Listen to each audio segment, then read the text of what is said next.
Man, I was scared as hell of who I became.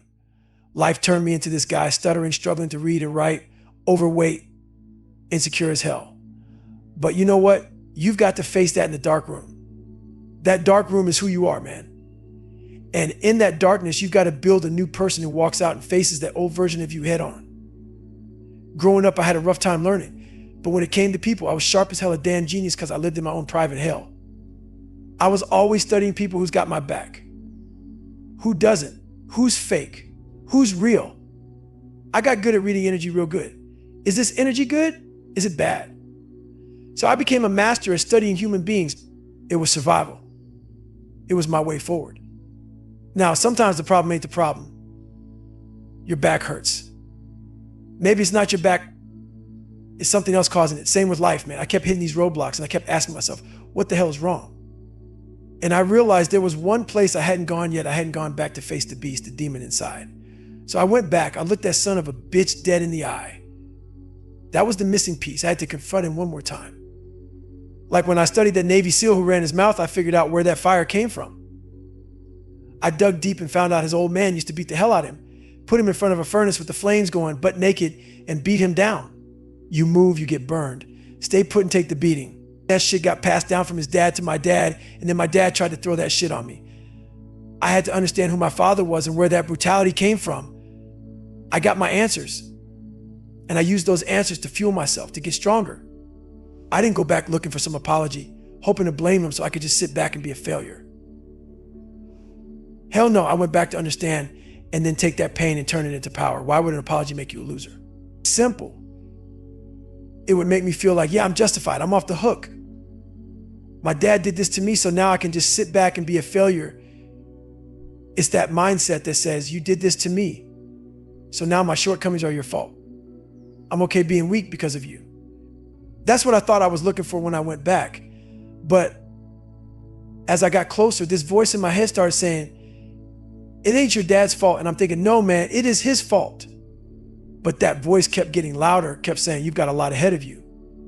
Your dad did some real damage, but it's on you now.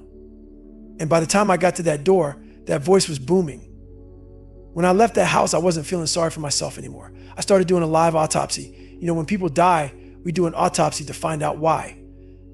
But nobody does a live autopsy on themselves to see why they're dying while they're still breathing.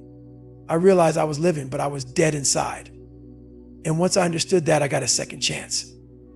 I got reborn. When you face your demons like that, it changes you. You see things differently. Trauma's coming, devastation's coming. It's not a matter of if, but when. And you can't let it be a roadblock. It's got to be something you can break down, maneuver around, and keep moving forward. And that takes a different kind of toughness. It's about what you're doing today, tomorrow, and the next day. That's why I don't listen to the theorists or the armchair quarterbacks. I listen to the badass who are in the trenches. The ones who are saying, man, I'm tired. Why? Because tomorrow I got to face the hell again. That's the person who's earned their knowledge, who's learned through suffering. And on the other side of suffering is a world most people never see. That's where you find yourself in the darkest, hardest places. You don't find yourself in comfort. You find yourself when you're all alone, stripped down, facing your demons. Like that 100-mile race I did, running for 24 hours straight, I found myself on the other side of that. It's just you and your mind alone. And your mind is going to try to pull you into 1,000 different directions. If you don't learn to control it, it will control you. And if it controls you, you're screwed. You got to tell your mind where to go, how to get there, and who the hell you want to be. It's about taking control. We've got so much more inside of us than we think, but you got to be willing to pick up that shovel and dig your own path. You may be moving slower than everyone else, but if you're on your own path, it doesn't matter. Stay quiet. Stay focused. Cut out the noise. People love being around others, love the parties, love to talk. But it's okay to be alone. It's okay to be unhappy. Sometimes you got to put the phone down, shut the world out, and go dark. I do it all the time. It's part of the journey, my journey.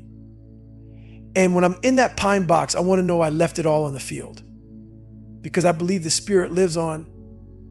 It's too strong to just die. When you're looking back on your life, when you're all dead and gone, you better be damn proud of who you were. None of this is permanent. This whole game of life is a flash in the pan. When I'm gone, I want to know I wasn't the guy who lived as a liar, the insecure little man hiding in the shadows. I want to be able to say I'm proud of who I became if I drop dead right now. I want to look at myself and say, damn right, I'm proud. You got to understand something. It's okay to be messed up sometimes. It's okay to say I'm not okay, but the key is you got to face the truth first. Who the hell are you really? Get real with yourself, strip away the BS, and get down to the core. Go deep. Dig into those dark places in your mind. It might take months, hell, it might take years. But you got to figure it out. Find that purpose. Figure out who you want to be and then go after it with everything you've got. I'm on a mission to find more of myself. And the only way I can do that is by shutting out all the noise. The world gets louder and faster every day, and it's full of distractions. You got to go dark, shut everything down, and be alone with your thoughts. We all love the noise, the parties, the people, the constant chatter, but sometimes you got to step away from that. You got to go into those dark chambers in your mind, the ones you've been avoiding, and face those demons head on. Once you face that truth, once you've dug deep and found that purpose, it's easier to accept where you're at. Not everyone can be a superstar like LeBron James, but that doesn't mean you can't be the best damn version of yourself. I've got bad knees, sickle cell, and a list of other health problems, but I made a choice. I could sit on my ass and let that be my excuse, or I could push the limits of what the human body and mind are capable of. The deeper I got into my own mind, the stronger I became. The pain never went away. It just became my new normal. And every time my knees screamed at me, I looked at them and said, shut up, I stopped feeling sorry for myself. Some mornings I woke up and told myself, screw your feelings, that doesn't mean you don't acknowledge them, it means you don't let them control you. People want to blame my bad knees on running too much, like they think they've got me all figured out. They don't know the half of it. I studied the darkness. You won't find answers in the light. It's too soft, too easy. Life isn't about sitting around in happy moments. Happiness comes naturally when you're doing the work. But to truly grow, to truly understand what you're made of, you got to plunge yourself into the darkness. Life will throw you there whether you want it or not, but when you're there, that's where the real work starts. That's where you study the darkness and come out the other side, reborn. It's not just about the physical grind, man. It's about the mind. When I was a kid, watching my mom get beat, getting my ass beat, being that stuttering little black kid in school, standing on stage with one damn line to say in front of 15 people. And I choked. I stuttered. I couldn't get a single word out. I'd walk off stage feeling like a complete failure. And all those insecurities, all that pain, man, it used to break me. I'd go home and cry my eyes out. But as I got older, I realized one thing: you got to study that pain. The only way you get through that darkness is by getting in there, grabbing a pen and paper and studying it. When life goes to hell around me, whether it's physical pain or just life beating you down, I don't shy away from it. I dive right in. I say, okay, this sucks. I feel like I'm losing my mind, man. You can't shove discipline and structure into a weak mind, man. You can't cram consistency and the grind into a head full of clutter. Most people try and then get overrun by all the junk in their mental garage. But I don't look at failure like everyone else does. I see it as the first, second, third, fourth, fifth attempt. They're just attempts, man. Not trying? That's failure. Not showing up? That's failure. And that ain't some motivational shit. That's the truth. When you're out there pushing beyond what you think is possible, there is no failure. If you're paralyzed and you're trying to take a step and you fall, you didn't fail. That was your first attempt. That's how you got to approach everything. You can't let that word failure own you. I stripped that power right out of it. The reason I became who I am today is because I got real with myself. I got vulnerable. I broke myself down to the core and looked myself in the eye. I said, this is who I am. I've got character flaws. I've lied, I've cheated, I've been insecure. I've done all that shit just to feel accepted. And yeah, I could lie to myself about it, but that's not going to fix anything. You have to own your story. Life made me this way, and I realize that's okay, but it's on me to fix it. A lot of the bullshit you carry isn't even your fault, but no one's coming to save you. You got to dig back to where it all started. Have the courage to face that mess and start fixing what broke you. This isn't about being addicted to suffering. Hell no, man. I don't want to live there. But I know how to go there, and that's the difference. If you were born with everything handed to you, you might never see what's possible. But when you come from nothing and claw your way to something, you know there are more doors to open. It disappoints me when people don't see what they're capable of, because I know they can get there if they just open their minds. I've learned how to hyper-focus to go to those places that most people avoid. Not because I'm special, but because I let my mind open up to the possibility of what I can achieve. When you push yourself like that, every part of you grows mentally, spiritually, everything. You start feeling better about who you are.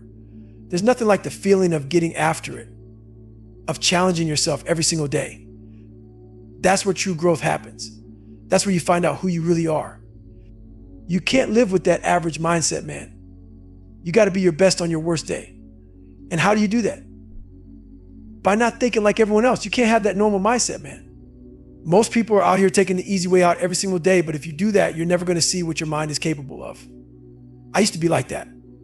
I was a chameleon, just blending in, getting by. I was living soft like everybody else. But I wasn't about to settle for that. I knew there were a few people out there, the 1%, who wanted it like their life depended on it. Those are the people I'm talking to. You got to let go of that normal mindset and dig deep. You got to find that extra gear. That's where the real growth happens, mentally, spiritually, physically. You start feeling better about who you are when you push past that comfort zone every single day. My biggest takeaway from life: if you keep taking the easy way out, you'll never see your true potential. I used to be that weak-ass chameleon hiding from the world. But I got real with myself. I broke myself down to rock bottom. I looked people in the eye and owned all my flaws. I said, yeah, I've lied, I've cheated, I've been insecure. That wasn't the real me. I wanted acceptance, and I was ashamed of who I was.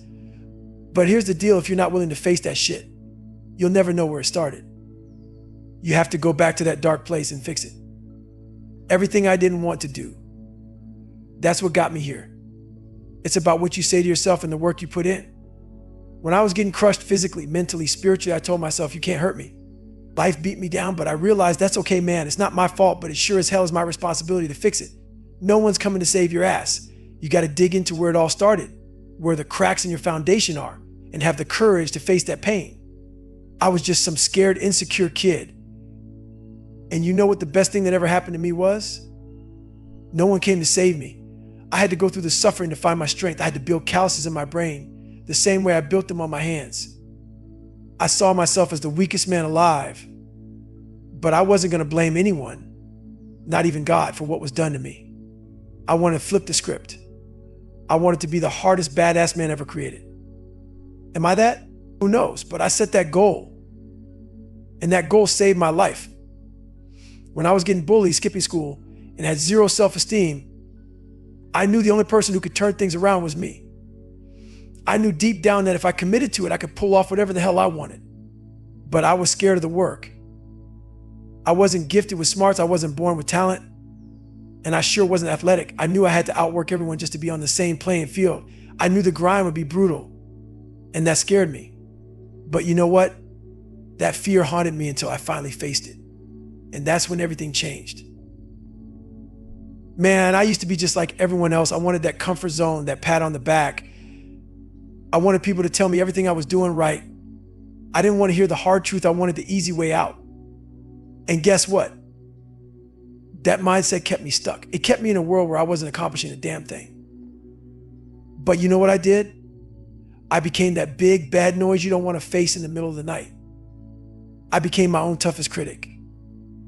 And that's when everything started to change. Man, I stopped looking for someone to blame. I stopped pointing fingers at my dad for beating me, or life for being tough, or my broken foundation for holding me back. I said, screw it. This is on me now. I got to own this. Nobody's coming to save me. No one's going to come to my couch and tell me, hey, it's okay, you're going to be all right. No, I'm not going to be okay, not unless I make a stand. It was brutal, man.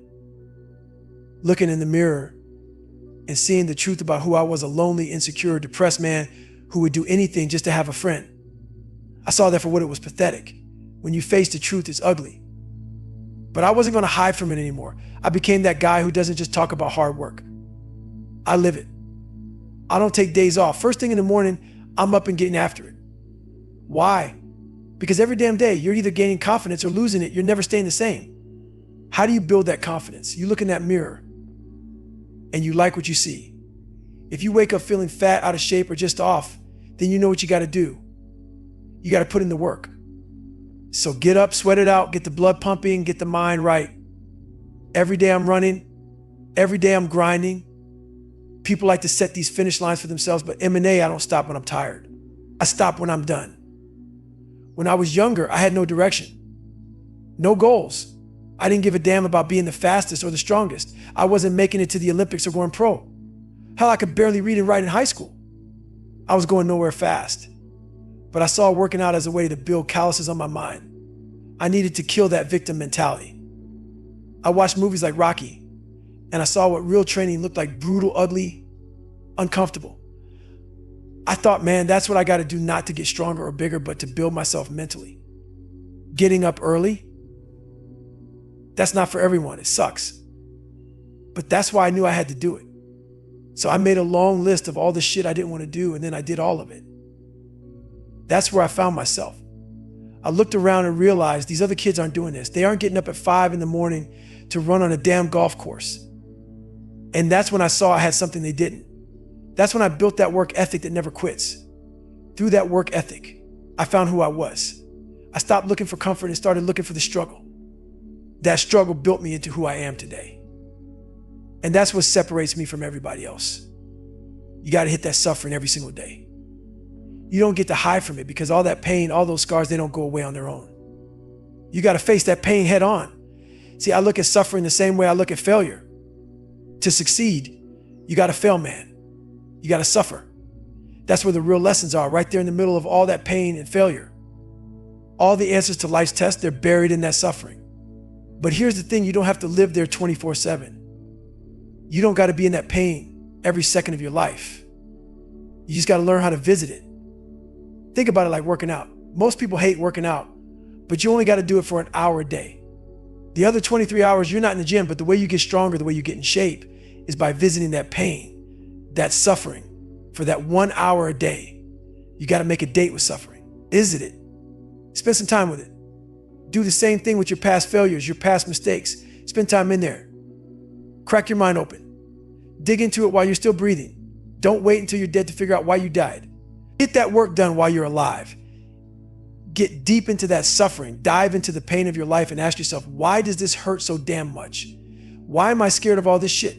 Why did I shut down? And I promise you, the answer to why you shut down is in those dark corners of suffering inside your mind. That's where all the answers live, in those scars. That's why you're sitting on the couch feeling sorry for yourself. You haven't gone deep enough. And here's the deal. It's not just about physical suffering. It's mental. It's everything you're reading, you're learning, your workouts, your diet. You start neglecting even one of those. It's a slippery slope. Pretty soon you're neglecting everything. You don't even see it happen until it's too late. And then boom, it's haunting you. Suddenly you're like, damn, I haven't been eating right, sleeping right. I'm way off track. You got to be dialed into that stuff. You see yourself slipping, you slam the brakes hard. No drifting allowed. The one thing that drives me crazy is seeing people die with their potential still locked inside them. Why? Because they believe somebody else is better than them, or that they didn't come with the best tools. You got to grind yourself down to dust, man. Grind yourself into a fine powder, and then find a way to build yourself back up again and again. And that's possible even if you come from some nowhere town, someplace nobody wants to leave. If you want to become somebody, you got to get out. You got to force your mind open. A small mind can lock you in a box, can keep your mind closed off. Not everybody, but a lot of people get stuck. You got to break out of that. You need to see the world. Open your mind up wide, give yourself space. Because if you don't, you're going to stay locked in that small mindset forever. And that's the real death. Most of the ignorance, most of the racism out there comes from people being stuck in their own little worlds. They don't get out. They don't see different people, different places, different things. And that's why they judge so damn harshly, because their minds are locked up, closed off to the reality of life. You don't know what it's like to be in the worst environment, the worst situation, where you look around and you see that look on everyone's face like, damn, I hope this is over soon. You can see time slowing down for them. They want out. That's when I realized I had to start playing mind games. I'm thinking, these shits are watching us right now, thinking back to the Hell Week, wondering if they were tougher than us. I said to myself, all right, you want to judge me? Cool. Let's see how you like this. They want to tell you how you're supposed to feel. They want to break you. Hell no. This is day one, hour one. So I got my boat crew fired up, and I said, we're going to take their souls today. When we started doing this simple exercise and other guys were struggling, I looked at those instructors' faces and they were like, they just seen a ghost. I turned to my crew and said, we own space in their heads now. They're going to be thinking about us tonight. Man, you see, it takes just one moment, one spark to take someone's energy and use it for yourself. You know how it feels in a fight when you look in your opponent's eyes and see that he's broken, that he doesn't want any more. That's when you know you can keep going all day, every day. That's what taking souls is all about. But you got to have the heart, the guts, and the will to push that extra mile when you've got nothing left to give. And that's where I want you. I want you right there with me, deep in that place where most people quit. I'm taking you there with me. Man, I'm a storyteller and I want to take you down to where I came from, Paradise Road, Buffalo, New York. That place wasn't paradise, it was hell. That's where I got my ass beat every damn day. But I want you to see it. I want you to feel it. You want to learn from me? Then let me take you home. Let me show you where it all started. Man, the truth is most people are afraid to dive into their own lives, afraid to face what made them who they are. We're all messed up in our own ways, but that's what makes us beautiful. I'm messed up, you're messed up. But I found my way to unmess myself. That's the game. That's the journey. Find out how to get your own ass unjacked up. Don't be scared to go there. Embrace it. That's where the real growth happens. Look, man, I'm not going to get there the same way you do. You might have a straight path, point A to point B. Me, I might have to hit point C, D, E, and F, but I'm going to end up in the same spot. Just took a harder road to get there. That's how I train my brain. I'm wired different. Everyone wants to fast forward to peace. They want to skip all the pain, the suffering, the grind of real life. They want to cover it all up with a big cozy blanket and find peace. Nah, man, sorry, that's not how it works. You got to go into the hellhole inside you, the one that's been screwing you up. You got to face it, own it, and fix it. That's what I'm here to tell you. You've got to go to war with yourself if you ever want to find peace. I'm not here to sugarcoat it. It's a brutal journey. A journey that's going to take you so far outside your comfort zone, you won't even recognize where you are. And let me tell you, it's going to get ugly.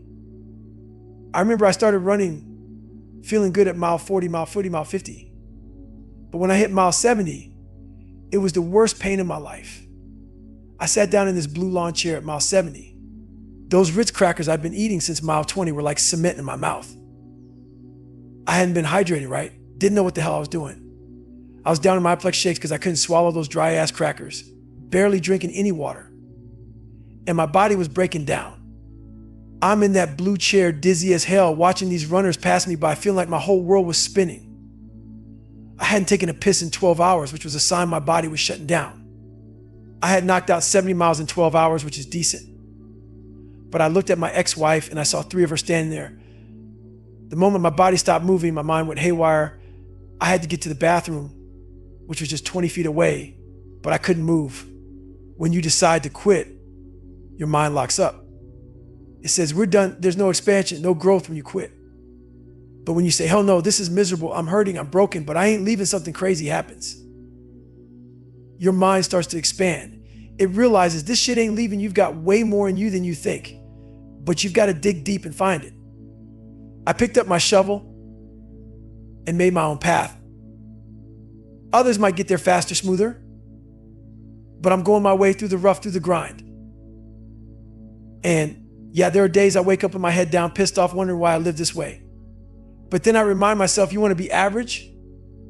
You want to be like everyone else who never digs deep enough to find what they're truly capable of? Screw that. Man, people think my knees are busted from all this running, but they're wrong. I wasn't born with some perfect body. I wasn't born healthy. I got sickle cell, all kinds of stuff. So I had a choice, sit down and do nothing because it hurts, or push the limits of what's possible. And as I got deeper into my mind, as I pushed past what I thought I could do, I realized I was capable of way more. Yeah, my knees hurt. That pain, it became my new normal. I don't sit around feeling sorry for myself. I get up and keep moving. Sometimes you got to tell your feelings to shut the hell up. For me, I made a decision. I'm going to be the best version of myself, no matter what. And that means a lot of mornings I wake up and I say, screw your feelings. Not literally like don't ever feel anything, but sometimes you got to push past that shit. My knees were busted up, but I wanted to run. People say, oh, you ran too much. Now you're all broken. I hear it all the time. You don't want to be like David Goggins. But I'm not listening to that noise.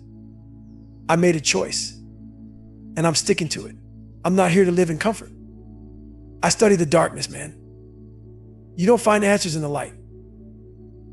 The light is too easy. It's all smiles and rainbows. It's not where you learn anything. We're naturally drawn to happy moments, but that ain't where the growth happens. The real shit happens in the dark times. You can't just wait for life to throw you into the fire sometimes. You got to step into it yourself. People ask me, how do you write like this? I go to places in my mind. Most people are too scared to go. I grew up watching my mom get beat. I got beat. I was a stuttering black kid in an all-white school. I remember being on stage having to say one line, just one goddamn line, and walking off because I couldn't get it out. I'd go home and cry, feeling like the world was against me. That's where my mind was formed in the dark. As I got older, I learned that the only way through this is to study it. Every dark moment, whether it's physical pain or life knocking me down, I grab a pen and paper and I dive in. I'm like, okay, this sucks. I feel like I'm losing my mind, but let's figure it out. You can't fit discipline, structure, or consistency into your life if your mind is a cluttered, messed up garage. You got to clean that shit out. I got to a point where I realized this is life. I don't dwell on things. People ask, what are you going to do if you can't run? David, I'll swim. I'll go to college. I'll find another way. Running isn't my life. I know how fast life can rip things away from you, so I've always trained my mind for the next chapter. I started front-loading my life. When I was young, I was a piece of shit, full of doubt. I'm not good enough. I can't do this, but once I got my head out to my ass, I realized you can achieve a lot if you just move, if you get up and start grinding, if you become your own motivator. So I started front-loading my mental game. Every time I'm in a bad situation, I study it. That's why I do half the shit I do. I'm not out here writing books or motivating people because I always knew I'd be good at it. I'm doing it because I knew I sucked. And when you know you suck, when you believe you're a born loser, you start taking snapshots in your mind. You see something on your phone, you take a picture, right? I do that with my pain. I capture it, I analyze it, and I use it to fuel my grind. Man, I don't just go through the motions like most people. When I'm out there grinding, pushing my body to the limit, I'm not out there to enjoy the damn scenery. I'm not looking at the mountains or whatever. I'm in pain, man. My body's screaming. But that's when the real work begins. That's when I step into my mental lab. This is where I get my edge. Every day I push myself, whether it's running, working, or studying, I come back and I'm not just leaving it out there. I write it all down. I'm dissecting every thought that hits me during the grind. As I'm running, I'm breaking it all down. I'm asking myself, why did that happen? What led up to it? I'm in school, but it's not some classroom BS. It's me alone, getting smarter, getting harder. Man, I've done a lot in my life, busted my ass in the military, broke records, tackled some of the hardest races out there. But it's not just about the grind. It's about setting myself up for the long haul. What if you do live to be old? If you front load your life, bust your ass when you're young, the back half is gold. But you're alone in this game. Sure, you can talk to people, but at the end of the day, you're alone in your own head, and that's where the battle is fought. If you don't control your mind, it controls you. You've got to tell your brain what the hell you're going to do, how you're going to do it, and when you're going to do it. If you let it run wild, you're finished. You've got to quiet your mind, get away from the noise. Everyone loves to be around people, loves the party, the chatter, but you've got to be okay being alone. It's okay to be unhappy, to struggle. That's where the growth happens. I go dark. I cut off the distractions, put my phone away, and get real with myself. Life's a journey, man, and we're all on a different path. When I hit the grave, I want to look back and be proud of the man I became. I want to be forever proud of who I was, the man who overcame the bullshit, who transformed from a liar and insecure kid into someone worth remembering. It's okay to be happy sometimes, but you've got to start with the truth. Who are you, really? Get brutally honest with yourself and own that truth. That's where it all begins. You want to find out who the hell you really are. You got to go to that dark place in your mind. It's not going to happen overnight. It might take months, hell, it might take years, but you've got to dig deep and figure out your purpose. You can't find that in the noise of the world, man. The world's getting louder, faster, more chaotic every damn day. And the more caught up you get in that chaos, the more you lose sight of who the hell you really are. So you've got to go dark. You've got to silence the world and get alone with your thoughts. Yeah, we all love being around people, love the noise, the distractions, the parties, but real growth, real discovery that happens when you're alone, when you're uncomfortable, when you're unhappy. And that's okay. It's okay to be unhappy. It's okay to look in the mirror and say, you know what? I'm screwed up right now, but you've got to own that truth. Who are you really? What's the raw, unfiltered truth about you? To find that out, you've got to go into those dark chambers of your mind that you've been avoiding. You've got to open those doors, confront those demons, and look them dead in the eye. Get in there, face that shit, and ask yourself, what's up? What am I really about? That's where you find your purpose. That's where you figure out what you want to be in this life. And once you've got that purpose locked in, everything else starts to make sense. You can accept your limitations, own up to your weaknesses, and still push forward. You weren't made to be perfect, but you were made to fight, to struggle, and to find out just how far you can go. Yeah, not everyone's going to be Mr. Olympia, but I'll tell you this, man, you've got way more inside you than you think. You may not be the fastest, the strongest, or the most talented, but that doesn't matter. What matters is pure badass guts, willpower, and the drive to keep going when everything in you wants to quit. That's what separates the average from the uncommon. All I did was pick up that damn shovel and start digging. I made my own path, man. And yeah, there might be boulders in the way and maybe those other guys are miles ahead of you, but so what? The path you carve for yourself, the one that's hard as hell, that's the one that leads to something real. When you come out the other side of that grind, there's some glorious shit waiting for you, stuff you can't even put into words. People always ask, how do you build mental toughness? How do you become the person you want to be? The answer is simple, man. You face the shit you don't want to face. Every damn day. If you keep running from the hard stuff, how the hell are you going to grow? Life is one big ass game, and you've got to learn how to play it. You have to take control of your thoughts. If your mind is full of negativity, you've got to flip that shit. Turn that negative into a positive and push through everything life throws at you. If you don't, you'll die never even scratching the surface of your full potential. And how's that going to feel? And this life, the one where you reached your full potential, it was supposed to be yours. But because you didn't dig deep enough, didn't give it everything you had, you end up settling for mediocrity. That's not where you were meant to be, man. You should have been that guy pushing beyond the limits, but instead you became the 300-pound dude making $1,000 a month, telling yourself that's enough. The moment you surround yourself with uncommon people, you feel that pressure. You don't like it, do you? You don't like that guy waking up at 3 a.m. saying, let's go for a run. You'd rather hang with the guy who says, hey man, it's okay to take a day off. Let's grab some pizza and watch the game. That's the easy road, the comfortable road. And most people love that feeling because it doesn't challenge them. But that's the trap, man. That's mediocrity. You want to be the best among average people. That's weak. People ask me, how do you stay hungry all the time? Here's the truth. Most guys hit their gold graduate buds, reach the top, and they get comfortable. They wonder why they're losing their edge. It's because once they hit that peak, they think they're good.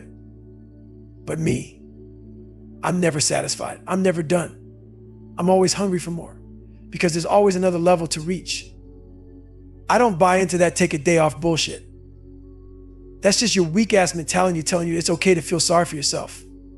I deserve this or I've earned that. Nah, man, that's the soft talk that holds you back. I've been there those days where the self-talk is pure garbage. You've got to stop caring about what others think. I used to put people on pedestals thinking they were better than me. That mindset kept me from speaking my truth because I was scared of being judged, scared of feeling even worse. But here's the thing, when that self-doubt keeps nagging at you, it doesn't shut up. It's like a damn broken record playing in your head all day long. You could be talking to someone, but in the back of your mind, that voice is whispering, what are you doing? You're a loser. Is this it? Is this all you're going to do with your life? It's like having two people in your head, and all you want is for that voice to shut the hell up. You want to be comfortable to avoid facing the harsh truths life throws at you. But here's the kicker. I can't respect anyone who isn't out there grinding every single day. Man, I'm not talking about just hitting the gym or going through the motions. I'm talking about really putting in the work, day in and day out, no matter how tough it gets. If you're not living that way, how can I respect you? To earn my respect, you've got to be a hard worker. Period. Dot. Only then does your opinion matter to me. For me, it became all about the grind. And grind doesn't even begin to cover it. It's about pushing further and further and further, no matter how exhausted you are. When I was done running, I hit the bike, then the pool. If my legs were shot, I went to the gym and pushed myself through insane volume 200 to 300 reps of light weights just to keep going. I put myself in situations where I felt like I was drowning, not just in water, but in life. But instead of quitting, I found a way to backstroke out of it. I've been through 3 hell weeks, Ranger School, and countless other obstacles. But it was during the last 30 miles of a race that I realized something humans aren't just humans anymore. We can go to a place where suffering becomes the key to unlocking a new level.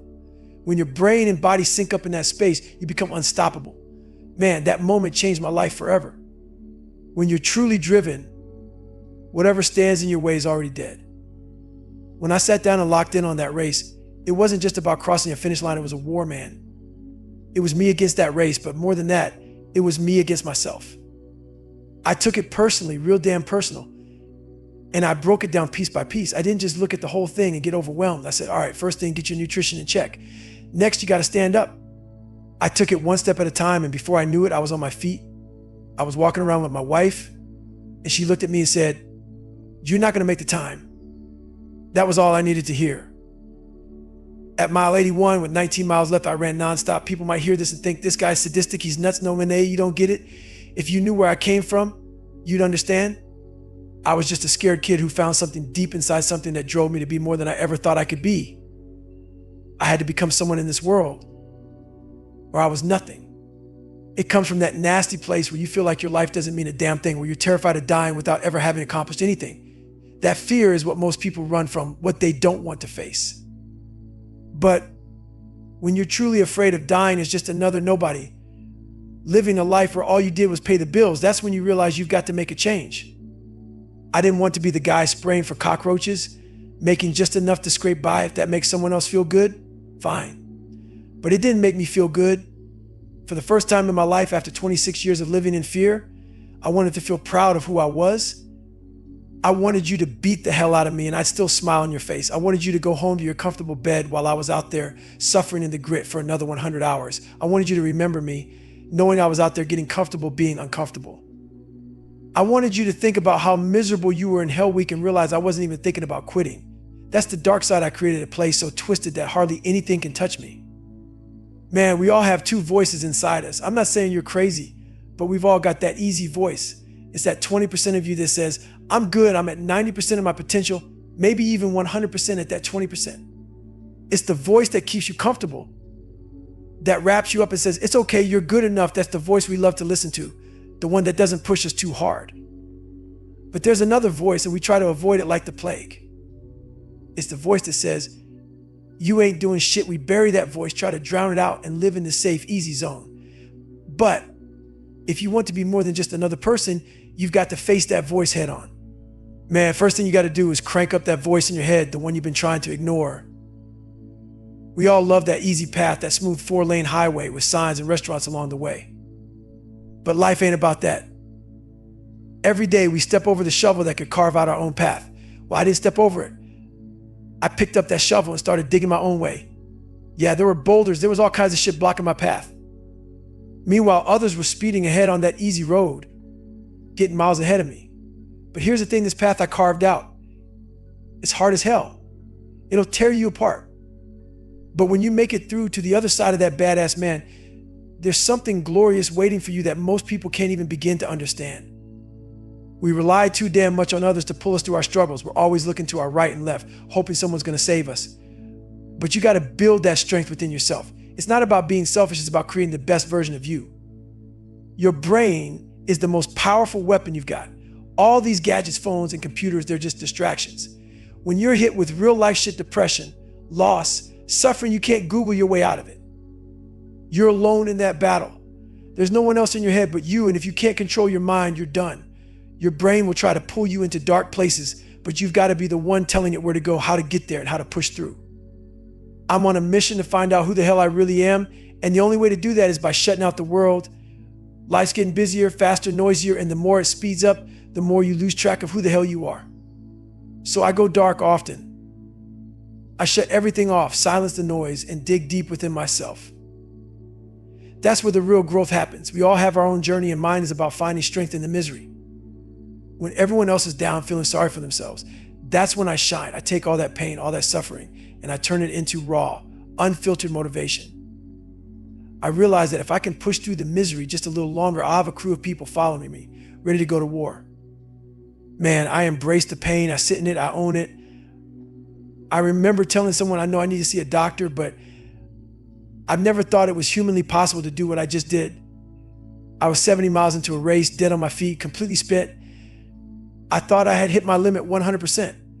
But then I went another 31 miles after being in the worst physical condition of my life. That's when I knew I was tapping into something way beyond what I thought I was capable of. And that's what separates the average from the unstoppable. There I was, sitting in that tub, my body wrecked with pain and suffering. Every inch of me was screaming, but in that moment, man, it was like I was hit with the biggest win of my life. It was the most insane feeling of accomplishment I'd ever felt. As crazy as it sounds, I wanted to be numb. I wanted to feel every bit of that pain because it was proof that I did this. It was the most amazing moment of my life. And it wasn't because I avoided the suffering, it was because I faced it head on. Man, you got to create your own reality, the real reality. That's what I talk about in my book when I mention the accountability mirror. That mirror doesn't lie. It shows you exactly where you're starting from. For me, I was lying to myself about everything.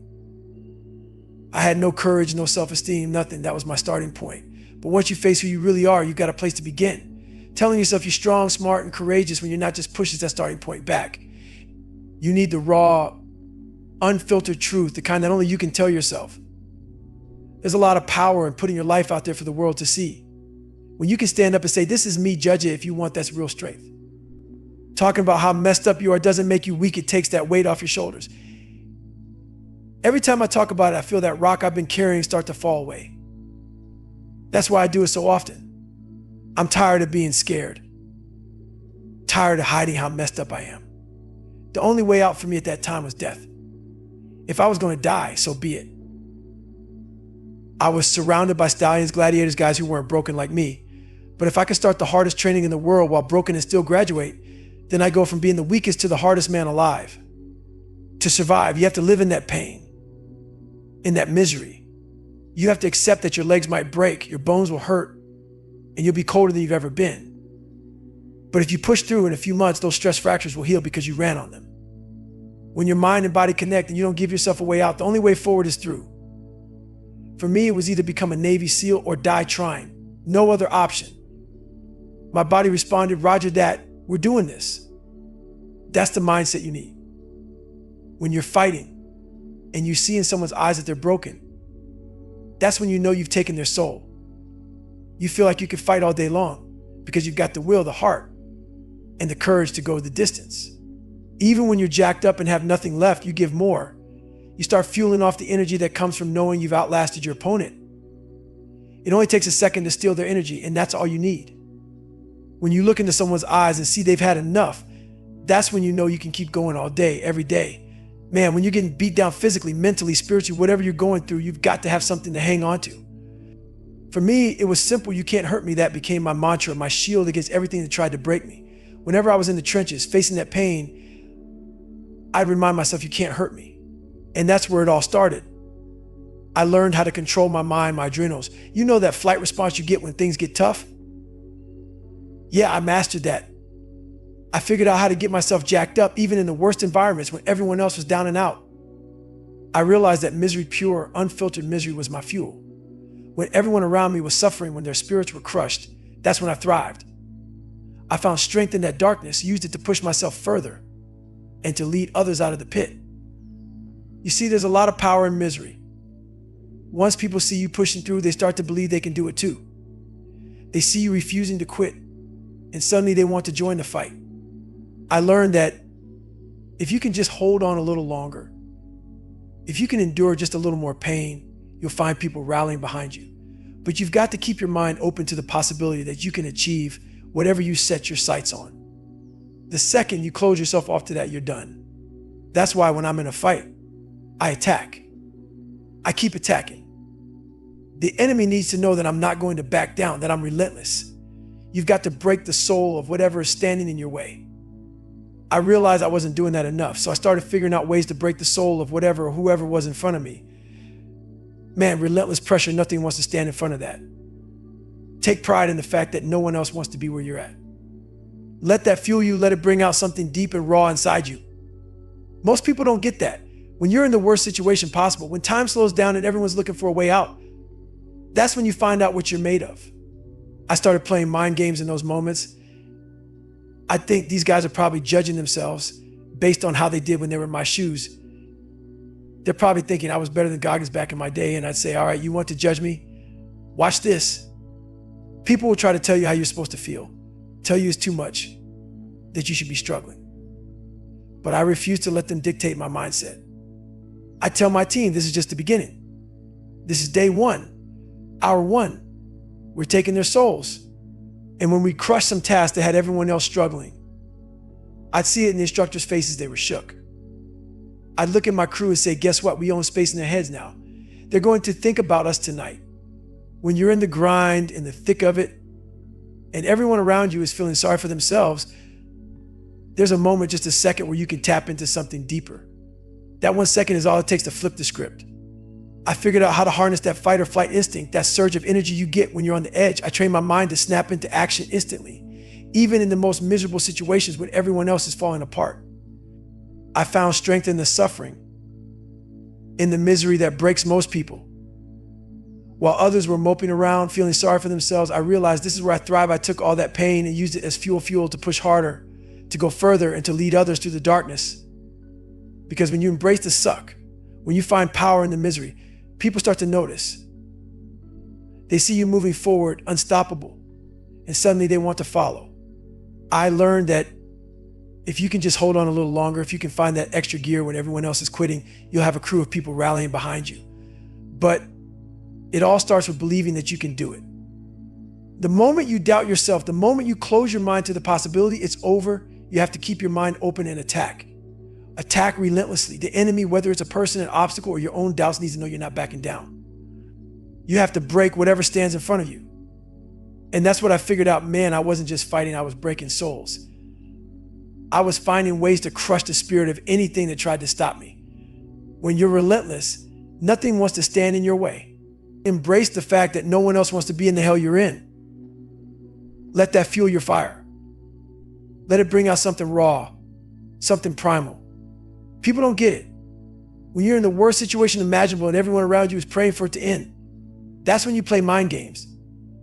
You look at them, you see the fear in their eyes, and you know they're comparing themselves to you, thinking, I hope I was tougher than this guy when I went through it. But that's when you decide to turn it up a notch. They try to tell you how you should feel, how you should be suffering. But I said, no, this is just the beginning. This is hour one, and I got my crew fired up. We were going to take their souls.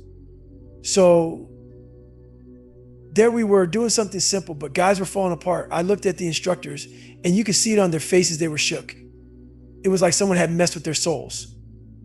I turned to my crew, my brothers, and said, guess what? We're living rent-free in their heads now. We own that space. They're going to be thinking about us all night, you see. It only takes a 1 second to drain someone else's energy and make it yours. That's all you need. You look into their eyes and you know it's over. You've seen it in a fight when a guy realizes he doesn't want to go another round, but you're standing there like, I can do this all day. I can keep going. That's what taking souls is all about. But to do that, you've got to have the will, the heart, the courage to push further. When you're dead tired, when you've got nothing left, that's when you dig deeper and give even more. That's what separates the average from the relentless. Stay hard, man.